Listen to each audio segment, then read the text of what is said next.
SHO AP TV YouTube channel ప్రేక్షకులకు నమస్కారం.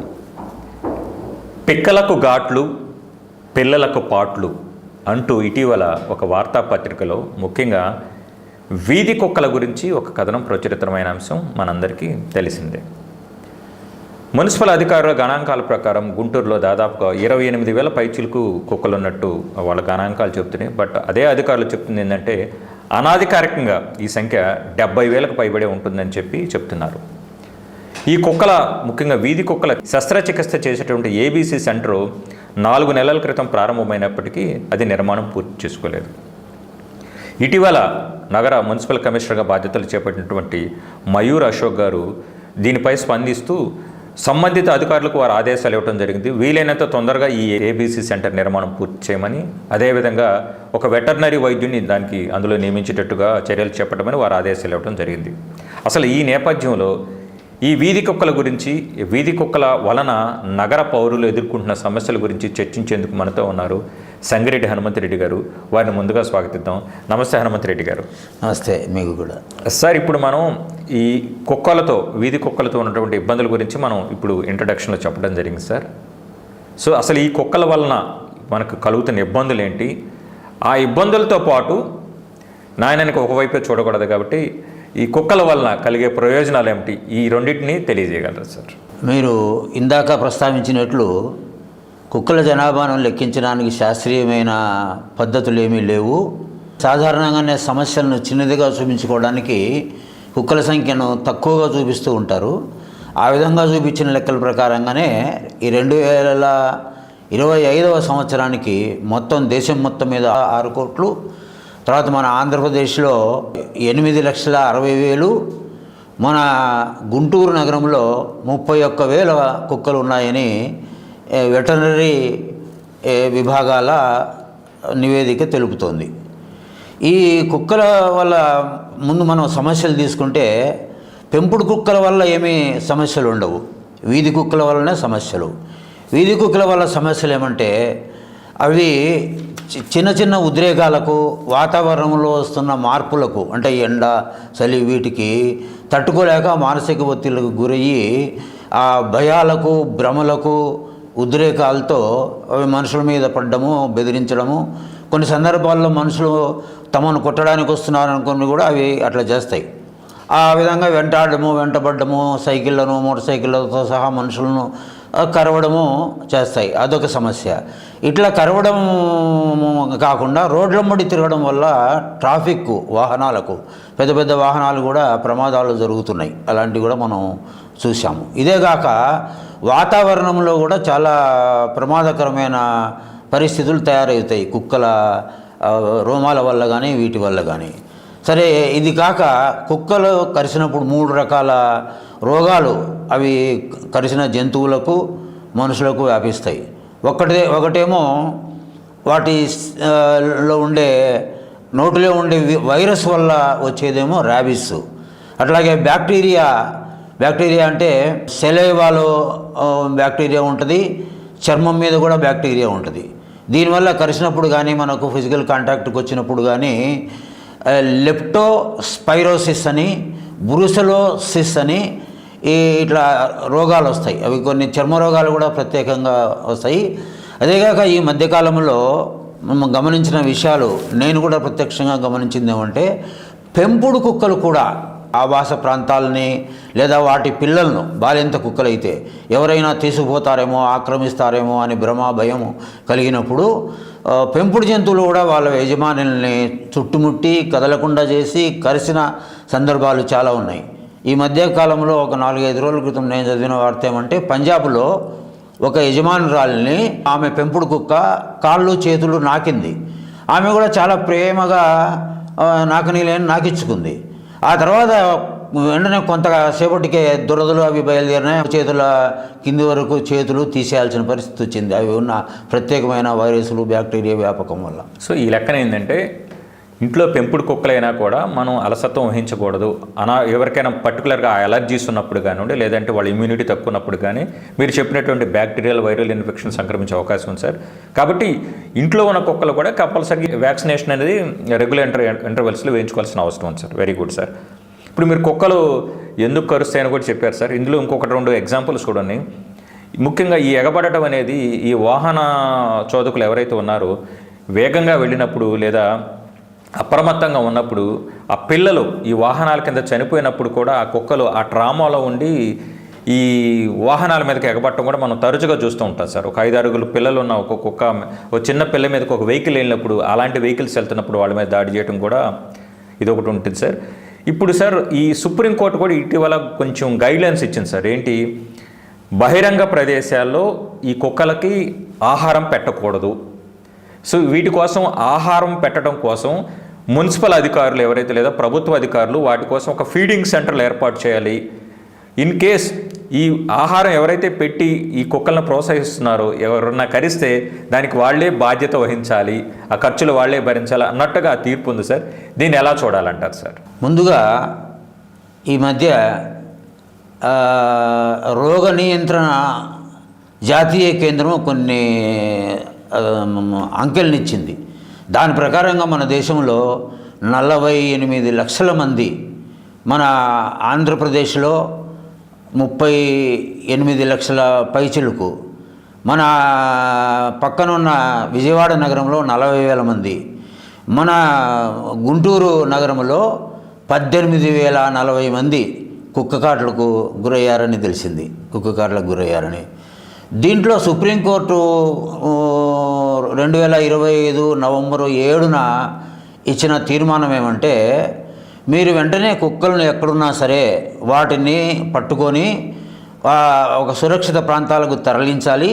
తరలించిన తర్వాత వాటికి సంతానోత్పత్తి కలగకుండా నిర్వీర్య మందులు, ఇంజెక్షన్లు, టీకాలు వేయాలని, అట్లాగే వాటి ద్వారా వైరస్, బ్యాక్టీరియా వ్యాపించకుండా టీకాలు వేయాలని, ఈ చేసిన తర్వాత వాటిని దూరంగా బాగా షెల్టర్ని ఏర్పాటు చేయాలని, తర్వాత ప్రతి నగరంలోనూ కూడా ప్రతి వార్డు చివర వాటికి ఆహారం పెట్టడానికి ఒక ప్రత్యేకమైన స్థలం పెట్టాలని, ఎక్కడంటే అక్కడ ఆహారము పెట్టకూడదని, దానివల్ల ఆహారం కోసం కుక్కలు రావడము, దానికోసం ఇంకొక పశువు జంతువు పక్షి వస్తే కరవడము, ఆ పిల్లలు మీద పడ్డము, ఇలాంటివన్నీ వీధిలో జరగడం వల్ల వాహనాలకు అంతరాయం కలగడం, వాహనాల కింద మనుషులు పడ్డము ఇట్లా జరుగుతుందని చెప్పి కూడా సుప్రీంకోర్టు చెప్పింది.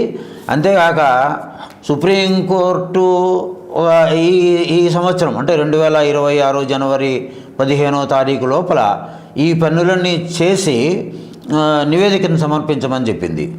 అయితే ప్రతి రాష్ట్రము, ప్రతి కేంద్రపాలిత ప్రాంతం కూడా నివేదికలు ఇచ్చింది. అంటే మామూలు నివేదిక కాదు, అఫిడవిట్లు, ధృవీకరణ పత్రాలు ఇచ్చింది. ఆ ధృవీకరణ పత్రాలను అధ్యయనం చేసిన సుప్రీంకోర్టు ఇవన్నీ కంటి తుడుపు, తప్పుడు లెక్కలు, మీరు కోర్టులను కూడా మోసం చేసే ప్రయత్నం చేయొద్దండి, మీరు నిజాయితీగా చర్యలు తీసుకొని మాకు తెలియపరచండి అని చెప్పింది. ఈ కుక్క కాటుకి చిన్నపిల్లలు బలైపోతున్న సంఘటనలు కూడా మనం చూస్తున్నాం సార్. ఆ తల్లి కడుపు కోత అనేది, ఆ వేదన అంతా ఎంతగా సార్. దాని మీద ఒక చిన్న కవిత కూడా రాశాను సార్. తన బిడ్డను పొట్టన పెట్టుకున్న వీధి కుక్కల సంగతి ఏమో కానీ, అంటే అది పిచ్చిదో కాదో తెలియదు కానీ ఆ తల్లి మాత్రం నిజంగానే పిచ్చిదైంది, బిడ్డని కోల్పోయిన ఆ తల్లి. ఇది ఒకటి రాశాను సార్. ఇంకోటి సార్, ఇప్పుడు మన కుక్కలు కలిసినప్పుడు మనకి ఫస్ట్లో మనం అడిగిన ప్రశ్న, కుక్కల వల్ల ప్రయోజనాలు ఉంటాయా నష్టాలు ఉంటాయని, దీని మీద కూడా ఒక కవిత రాశాను సార్. కరిచినప్పుడు కుక్కలోని ప్రాణాంతక వైరస్ మనిషికి వ్యాప్తి చెందే బదులు దానికున్న విశ్వాసం కూడా మనిషికి వ్యాప్తి చెందితే ఎంత బాగుండు అనేది కూడా ఇంకొక కవిత రాయడం జరిగింది సార్. కుక్కల్లో ఉన్నటువంటి విశ్వాసాన్ని ఆ మనుషులు అలవర్చుకుంటే కూడా బాగుంటుందని. ఇంకొకటి ఏంది సార్, ఇప్పుడు 2 వాదనలు వినిపిస్తున్నాయి సార్. ఇది బాహాటంగా అధికారులు చెప్తున్నా, లేదంటే వాళ్ళ బాధ్యతల నుంచి తప్పించుకోవడానికో లేదా ఇంకొకరి మీద నెపం, అది మనకు కరెక్ట్గా తెలియదు కానీ జంతు ప్రేమికులు మా చర్యలకు ఎక్కువ అడ్డం వస్తున్నారని చెప్పేసి అధికారులు కూడా జంతు ప్రేమికుల మీద ఆరోపణలు చేస్తున్న నేపథ్యం సార్.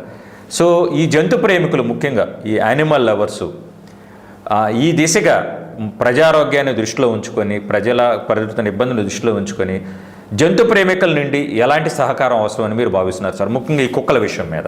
డిగ్రీ, ఇంజనీరింగ్, పీజీ పూర్తి చేసి కూడా ఉద్యోగాలు లేకుండా నిరాశగా ఉన్నారా? బ్యాంకు ఉద్యోగాలైతే బాగుంటాయి కానీ పోటీ పరీక్షల శిక్షణా సంస్థల్లో ఫీజు మీకు భారంగా అనిపిస్తుందా? అయితే ఆలస్యం ఎందుకు? మన వెనిగండ్ల ప్రక్కనే ఉన్న కౌండిన్యపురంలోని కౌండిన్య ఐఏఎస్ అకాడమీలో హైదరాబాద్ నుండి అత్యున్నతమైన ఫ్యాకల్టీతో ఆర్థిక భారం మోయలేని వారికి సేవాభావంతో లాభాపేక్ష లేకుండా కేవలం మంచి ఫ్యాకల్టీతో అతి తక్కువ ఫీజుతో నిర్వహించబడుతున్న మన ఐఏఎస్ అకాడమీలో చేరండి, చేర్పించండి, ఉద్యోగం సాధించండి. వివరాలకు doctor EV Narayana, retired principal, TGPS college, Guntur, founder and chairman cum managing trustee, Guntur, Andhra Pradesh. Cell number 9966112933. జంతు ప్రేమికులు, పశు ప్రేమికులు అనేది ఒక ప్రత్యేక నిర్ధారిత నిబద్ధ లక్షణంగా మనుషులు పెట్టుకొని అది చాలా ఉన్నత మానవ లక్షణం అని కొనసాగుతూ ఉంటారు. కానీ అలాంటి వ్యక్తులే వాళ్ళ తల్లిదండ్రులను, చాలా దగ్గర వాళ్ళను కూడా అశ్రద్ధ చేసి వాళ్ళు ఎలాంటి పరిస్థితుల్లో ఉన్న పట్టించుకోకుండా కుక్కలను పెంచుకుంటూ ఆ కుక్కలకు బంధుత్వాలు కూడా అక్క, అన్న, అమ్మ, నాన్న అని ఇట్లా బంధుత్వాలు పెట్టుకుంటూ చేసుకుంటుంటారు. దీనికి నిజంగా మనం పరిశీలిస్తే ఏ కుక్కల వల్ల ప్రయోజనం కలుగుతుంది అనేది ఒకటి ప్రశ్నించాలి. అయితే పెంపుడు కుక్కల వల్ల మాత్రమే ప్రయోజనం కలుగుతుంది, వీధి కుక్కల వల్ల ప్రయోజనం కలగదు. పెంపుడు కుక్కల వల్ల కొంత మనుషులు ఒంటరితనాన్ని కోల్పోయే అవకాశం ఉంది. ఒక కంపానియన్, ఒక సహచరుడు దొరుకుతాడు. అదే కాకుండా ఒక రక్షణ భావం కూడా కలుగుతుంది.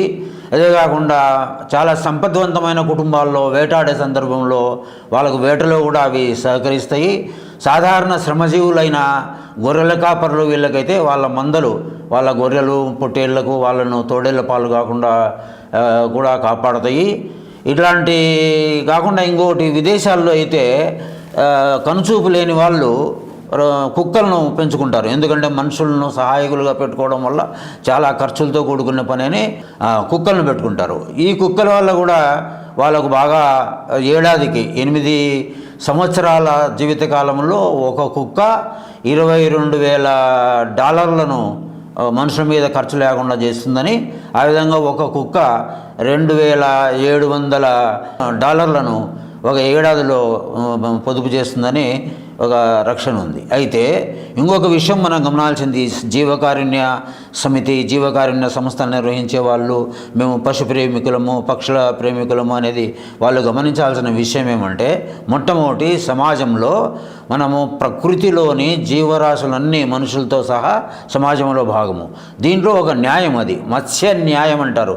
మత్స్య న్యాయం లేకపోతే ఏ జీవి కూడా బతకదు, సమాజంలో దాని ఉనికిని కాపాడుకోలేదు. ఆ మత్స్య న్యాయం అంటే ఏదంటే పెద్ద చేప చిన్న చేపని తినడము. అలాగే మనుషులు కూడా వాళ్ళకు ఆహారమైన వాటిని సంపాదించు. ఇప్పుడు మామూలుగా ఈ విషయాంతరం ఏమీ కాదు, కానీ మనకు ఉన్న prevention of cruelty towards animals act 1960 అనే దాంట్లో కూడా ఇవి పొందుపరిచారు. దాంట్లో ఏం పొందుపరిచారంటే, జంతువులకు మామూలుగా ఏ విధంగా హింస చేయకూడదు, వాళ్ళకు నీరు ఇవ్వాలా, ఆహారం ఇవ్వాలా, నీడనివ్వాలా, నివాసాన్ని ఇవ్వాలా, వాటిని కొట్టకూడదు, హింసించరాదు, ఇలాంటివన్నీ ఎన్ని ఉన్నా కూడా దాంట్లోనే కొన్ని ఎగ్జంప్షన్స్ కూడా, మినహాయింపులు కూడా ఉన్నాయి.